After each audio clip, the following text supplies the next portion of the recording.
Bun venit la o nouă ediție a emisiunii Ziua se apropie. În minutele care urmează vă prezentăm raportul european de la Bruxelles din decembrie 2024 din seria de rapoarte lunare de acest fel. În ediția de astăzi, moderatorul emisiunii, Yossy Lempkowicz, îi are ca invitați pe Tomas Sandell, fondatorul Coaliției Europene pentru Israel, și pe Maryam, o iraniană care a emigrat în Elveția, de unde susține drepturile omului și eliberarea Iranului. Vizionare plăcută!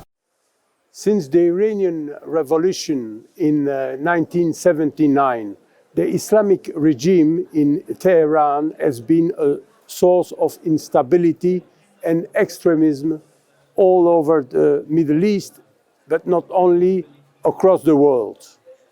This has not changed over the years, but rather accelerated over the years. As many of the nations in the region have pursued diplomatic relations with the State of Israel, like we saw with the Abraham Accords, the Islamic regime is fully committed to the destruction of the Jewish state. And the Iranian leaders are repeating it constantly. After October 7, this dead ambition, the destruction of the State of Israel, has materialized in a multi-front war against Israel, and we saw even a direct confrontation between Iran and Israel with the launch of ballistic missiles twice, hundreds of ballistic missiles. With us in the studio this month to discuss the role of Iran in the regional and also the future in the region and the future of the Islamic regime, we have today Maryam, who is a human rights advocate. She lives in Switzerland, but was born and raised in Iran. Yes, exactly. So thank you for being here with us today. Thank you for having I have me. also with me Tomas Sandell, founding director of the European Coalition for Israel, who today had his annual policy conference here in the European Parliament in Brussels. Thank you, both of you. My name is Yossy Lempkowicz from the European Jewish Press and Europe-Israel Press Association. This is a new episode of European Report. I will start with you, Maryam. First of all, as I said, you were born in Iran. I think you lived like 24 years under the Islamic regime, right? 34. 34. Yes, Yes. 34 years. So I would like to, you are also a very prominent voice for a secular, free, democratic Iran. That's right. So do you think this is possible, this is realistic, or this is only a dream? This is not definitely a dream, but it's an inevitable outcome of Iranian people sustained resistance against this tyranny.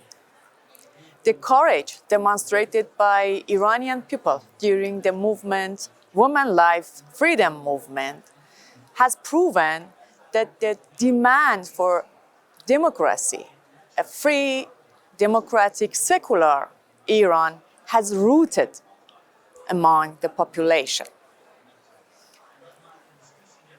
The legitimacy of Islamic Republic eroding rapidly, and the younger generation, more than 60% of the whole population, yearns for the system, the political system that respects human rights, equality, and international norms. However, to materialize this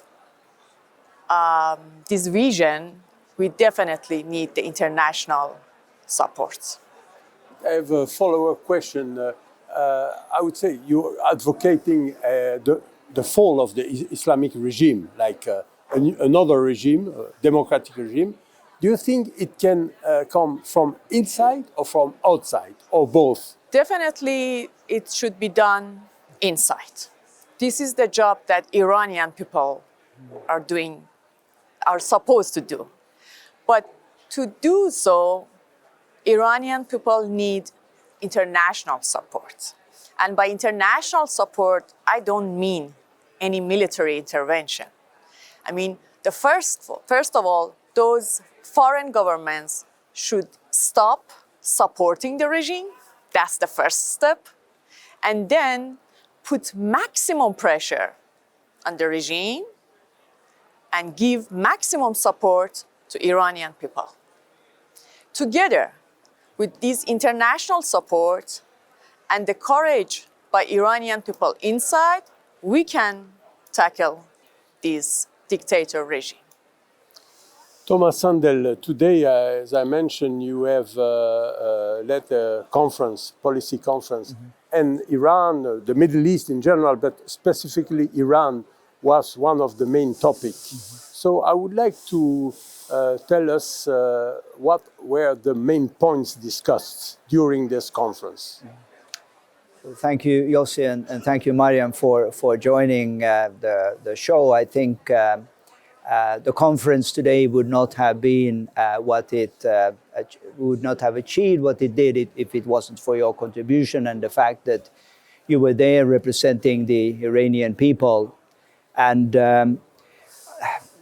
I think you summarized in a good way what was some of the messages to say that this is the time to put maximum pressure on the Islamic Republic, but also maximum support for the opposition, for the people of Iran, both inside Iran and outside in the diaspora. I think we can be, rather satisfied that also from the European Commission, things have changed. The European Union, things have changed in the last few years, but even more so in the last few months. And of course, the reason why there is a change of attitude has to do with Europe and the war in Ukraine, and to the extent that it's clear to everyone that this axis of evil, from Russia to Tehran, is something that it's not only an issue of Ukraine, of Israel, not even the people of Europe or Iran, but across the world. And what we heard from both members of the European Parliament, but also senior representative from the European Commission, is that yes, we welcome the new administration in Washington, that we know for sure will have a different policy on Iran. This will be the right policy to put more pressure and not to continue with the appeasement that hasn't led anywhere over the last 4 years. And I think it's really promising, and it's a good sign for Iran and for everyone who loves freedom that there is a willingness in Europe now to work hand in hand with the United States to bring about change. But also, as you said, Maryam, this change will have to come from within.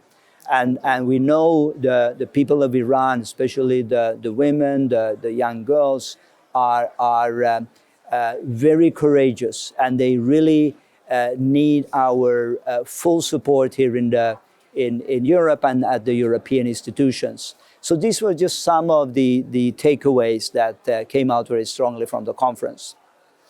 I have also a follow-up question. Yeah. We have seen over the years, you spoke about the European Union, yeah. We have seen over the years sort of policy of appeasement towards Iran, yeah. Especially under EU Foreign Affairs Chief Joseph Borrell. We have seen EU official visiting Tehran during the inauguration of the new president, which was very criticized. Yeah. Do you think this can change now with the new European Commission and the new policy chief like Kaja Kallas? I think so, and the mode in Brussels seems to be optimistic. It's very clear that the world of today is completely different from just 2 years ago. And as you know, yesterday we marked 1,000 days since the start of the war in Ukraine, and during these 1,000 days, the Europeans have learned that this period of peace and prosperity is not something we can take for granted. But they have also learned that our fate is interconnected with other trouble spots in the world, and we cannot separate what happens in Iran with what happens in Ukraine. So in this regard, I'm slightly optimistic. I think we have to be realistic. Nothing will change overnight. But with Kaja Kallas, of course, here again we have a person who grew up in the communist regime. Just like you, she knows what it is to live under a totalitarian regime, something that Joseph Borrell, from Spain, had no experience of. I think this is good news for Europe, it's good news for Iran, and it's good news for the world. Maryam Bani Hashemi, you have important experience about the current regime, and you have been yourself threatened Yes. in Switzerland also, and about the threats coming from the IRGC, the Iranian Revolutionary Guard Corps. But I would like, and they are threatening many dissidents in Europe.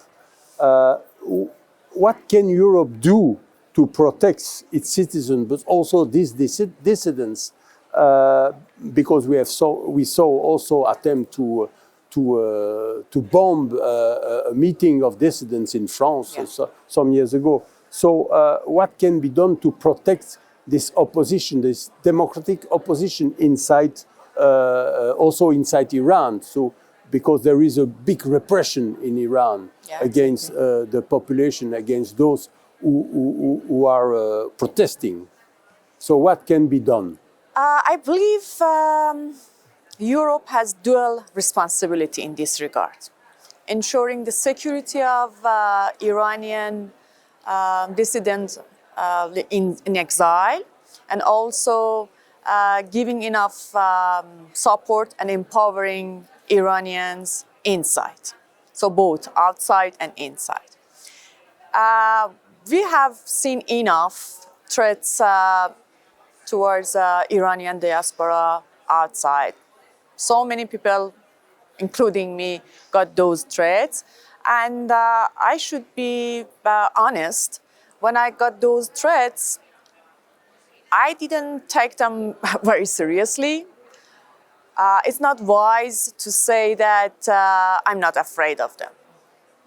Oh yeah, and I guess we should be, because at least I know that they are capable of doing anything, and they don't hesitate to do so.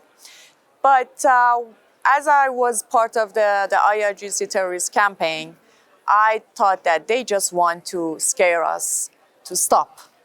And as my motivation is stronger than my fear, so I didn't stop, and I won't. But some of those threats got real serious at some points. And just less than a month, a German Iranian citizen, and I would love to focus on German citizen, who has died inside Iran. And I call it that they killed him. He was a German citizen, that he was fighting against this tyranny for years, and the Islamic Republic kidnapped him from Dubai when he was traveling, a business travel, to India. And they took him to Iran, had him for 4 years in prison. Although he was suffering from a Parkinson disease, they didn't give him even his medication. And we lost him. At first they told us that we executed him, but then they said, no, he has died with a natural disease. But what I'm saying, what the German government did to protect him, to save him. I'm sure they've done some action, but not enough to save him.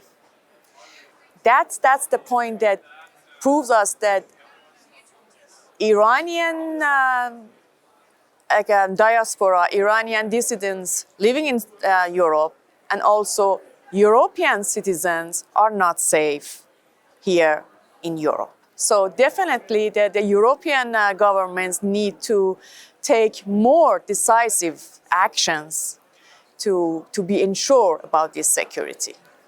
Did you personally ask for protection to the Swiss authorities? It's already written on some news. It was last year. My case has been discussed on Guardian. And the case was when I got those threats, I got advice from Swiss Parliament to share it with Swiss police. And when I shared the story with them, they told me that 3 advices: change your name, change your address, and get a 24 hours, 7 days bodyguard with your cost. With my cost. So changing the name is funny, is coming, because the first place that they will figure out my name is Iranian embassy. Changing address, I already did that. And of course, I can afford the full-time surveillance. So they have discussed that even in Swiss press media, but so far nothing has happened. And it's sad to see that even living in a country, a democratic country like Switzerland, I don't feel safe. And that's exactly the opposite of feeling that I got when I moved to Switzerland around 8 years ago. I felt, okay, after 34 years of living under the oppression and the danger of this tyranny, I'm safe here, but I'm not feeling fully safe living even in Switzerland. And the IRGC has not yet been banned in Europe, which is something that should be again mentioned. Yeah. Don't you think so, Thomas?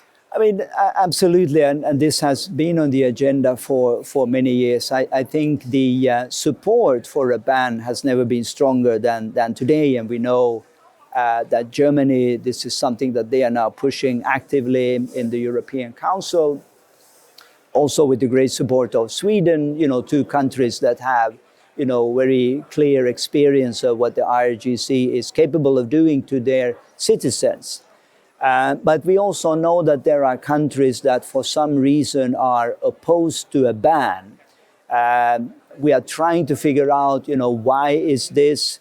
For some of the countries, without mentioning them by name, we think it's the shared interest of Russia.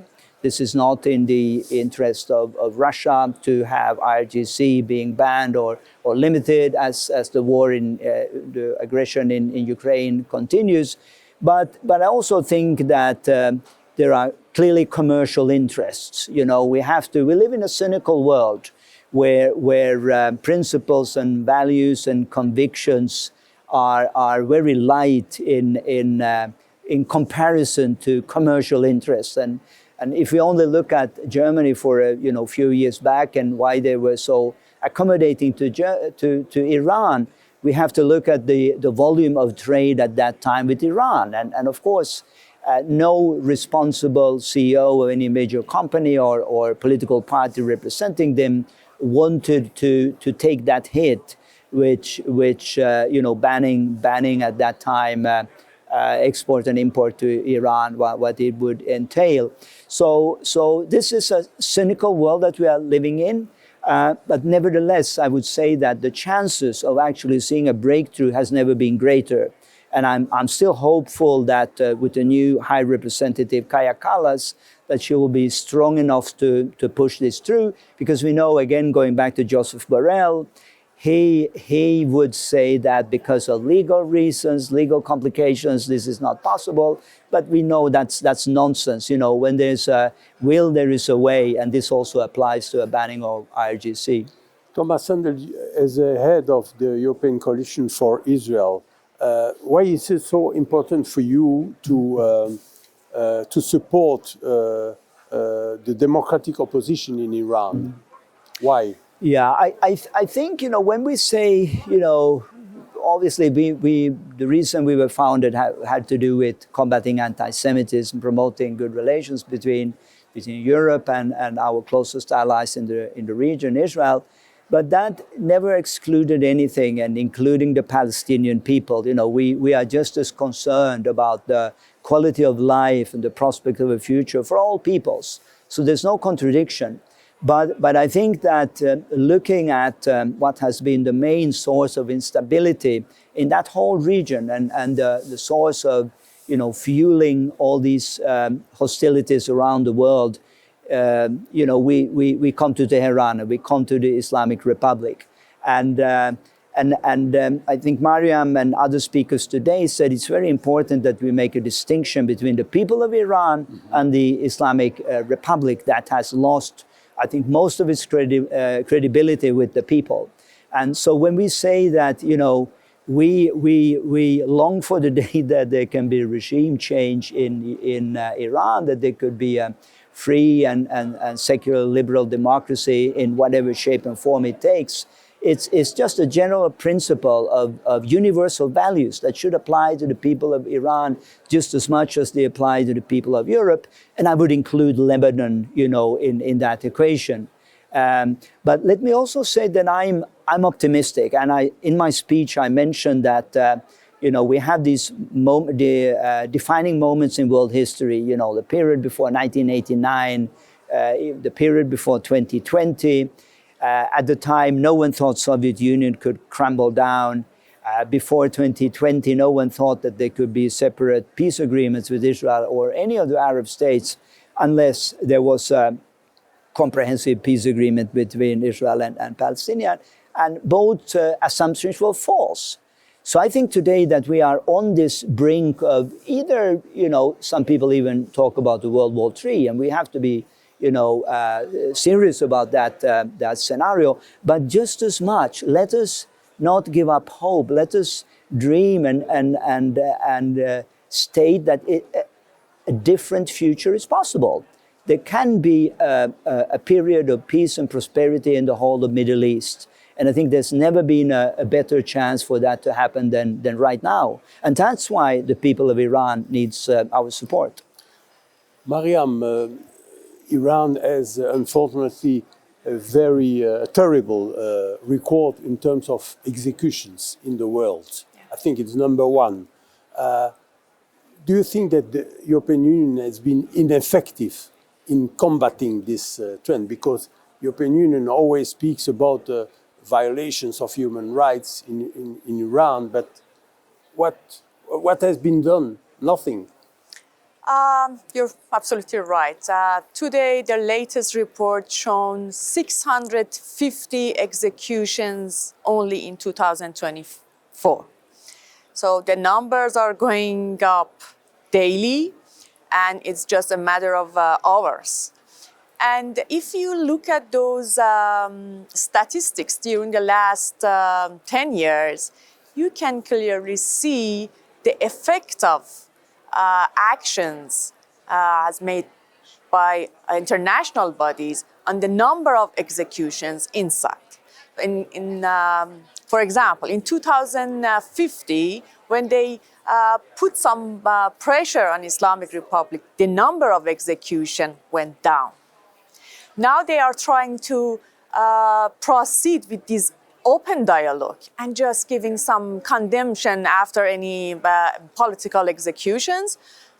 The numbers are going up every day. So I believe that the European countries definitely has responsibility on these human rights violations matter. Although the Islamic Republic referred it to internal problem, but that's the matter of the life of people. Mm-hmm. And of course, the European Union should make more decisive actions. I've also another question on how was the recent message of Israeli Prime Minister Benjamin Netanyahu to the Iranian people? I don't know if you saw it. Yes, message, definitely. Of course. How was it received by the Iranian population? And a second question, what is the level of support of the Iranian people for Israel in the conflict with Iran? It's a question that the answer has a long answer. But in summary, I would say that if the main message from Prime Minister's speech was the real job should be done by Iranian people inside, and we support them from outside, so they should deliver that. I believe that is not just a speech. And I respect the defense right for Israel. They had these military conflicts, but most of Iranian people don't want military intervention. We want peace. We don't want to start another war. And to do so, we try our best to convince the whole world, let's collaborate together to tackle this regime. And every day we are going to be more close to the very crucial point that there is no other way. You know, that the level of uranium enrichment is getting high every day. And I can see that the European Union, European countries are hesitant to encounter the reality. And soon they have to encounter the reality of another war, which is affecting the whole world.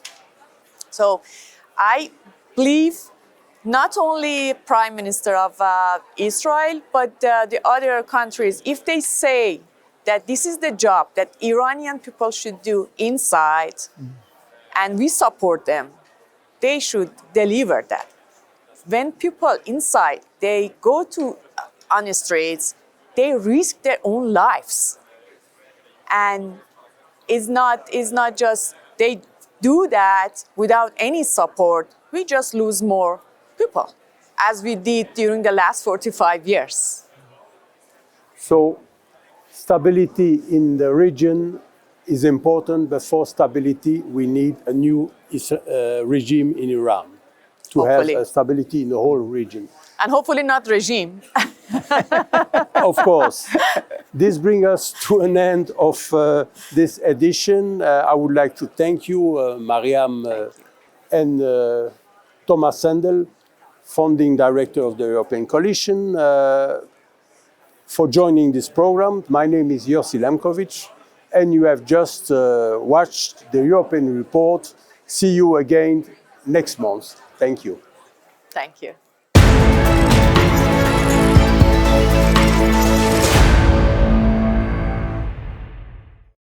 Emisiunea Ziua se apropie, se încheie aici. Vă mulțumim pentru atenție și vă dăm o nouă întâlnire săptămâna viitoare la aceeași oră. Sunt Codruța Burghelea, vă spun la revedere și Dumnezeu să vă binecuvânteze!